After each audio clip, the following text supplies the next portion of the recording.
Subscribe करें और देखिए हर शनिवार एक दिल दहला देने वाली हॉरर स्टोरी।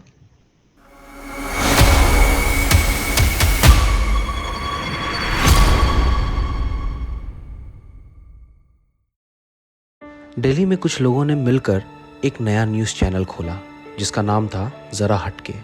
और उसका सिर्फ एक ही मिशन था, सच को सामने लाना। चैनल के जो हेड एडिटर थे उन्होंने एक डेयरिंग असाइनमेंट सेट किया, इंडिया के हर कोने में जाके वहाँ के पैरानॉर्मल लेजेंड्स और कहानियों का फैक्ट चेक करना। इसलिए 10-12 जर्नलिस्ट को अलग अलग शहर और गांव में भेजा गया जहाँ की कहानियाँ बहुत ही प्रसिद्ध थी। हर जर्नलिस्ट का एक ही मकसद था, रिसर्च करके सारी सच्चाई बाहर निकालना और लोगों को इस अंधविश्वास और अफवाह से बचाना।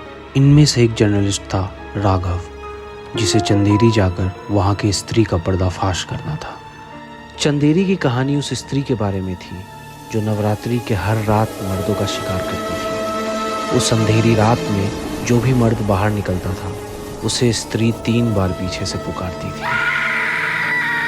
पहले 2 बार की पुकार को नज़रअंदाज करना तो फिर भी आसान था, मगर तीसरी पुकार उस मर्द को सम्मोहित कर ही लेती थी।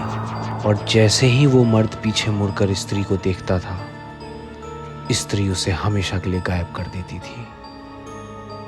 राघव एक निडर जर्नलिस्ट था और ये सब कहानियाँ उसके लिए बस एक अफवाह थी और इसका पर्दाफाश करना बस एक छोटा सा चैलेंज। उसने सोचा क्या ही होगा, बस अफवाह है, एक बार देखता हूँ और सब खुलासा हो जाएगा। वो गांव पहुंचा, लेकिन जर्नलिस्ट के तौर पर नहीं बल्कि एक टूरिस्ट के तौर पर, ताकि वो लोगों से खुलकर बातें कर पाए और आसानी से वहाँ का राज पता कर पाए। जब वो गांव के पास पहुंचा तो उसने देखा कि हर तरफ एक ही चीज लिखी हुई है, ओ स्त्री कल आना। ये देखकर वो थोड़ा हैरान हो गया।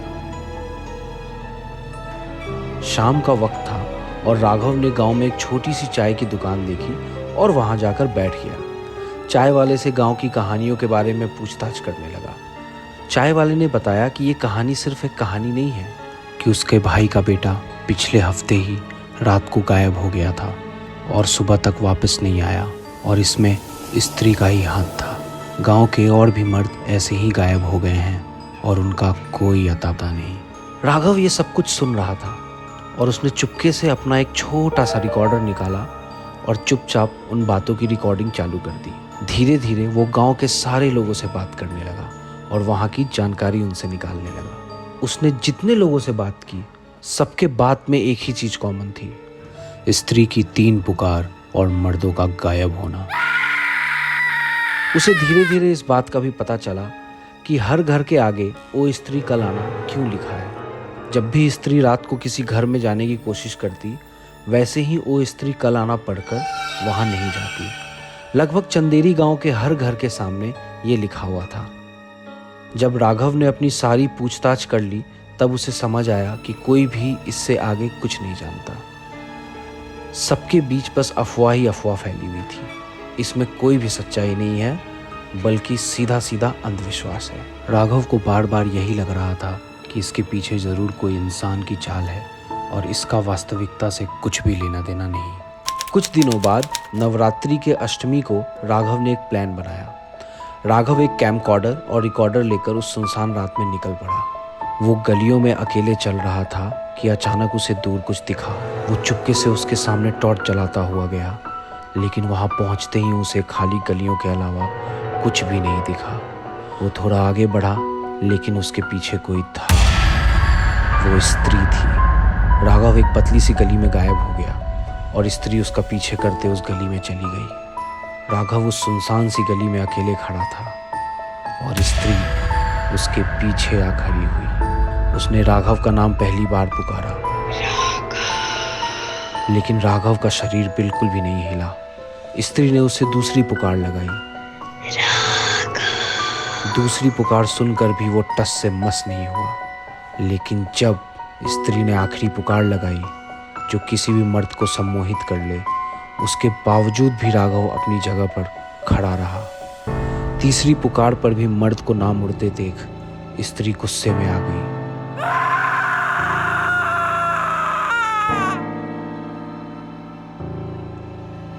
ये सब राघव का प्लान था कि वो अपने जैसा एक गुड्डा रख स्त्री को बेवकूफ़ बना देगा, ताकि स्त्री मर्दों को पकड़कर कहाँ ले जाती है और वो है कौन जो स्त्री के रूप में गांव के मर्दों को अपना बंदी बना रहा है।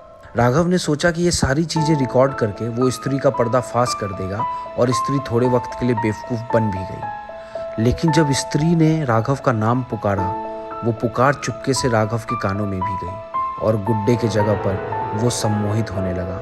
और आखिरी आवाज़ जो स्त्री ने गुड्डे को लगाई थी, लेकिन उससे राघव सम्मोहित हो गया। स्त्री तुरंत पीछे मुड़ी और राघव पर हमला कर दिया। अगले सुबह गांव के लोगों को राघव का बस रिकॉर्डर और कैमकॉर्डर पड़ा मिला, लेकिन उसका कुछ भी पता नहीं लगा।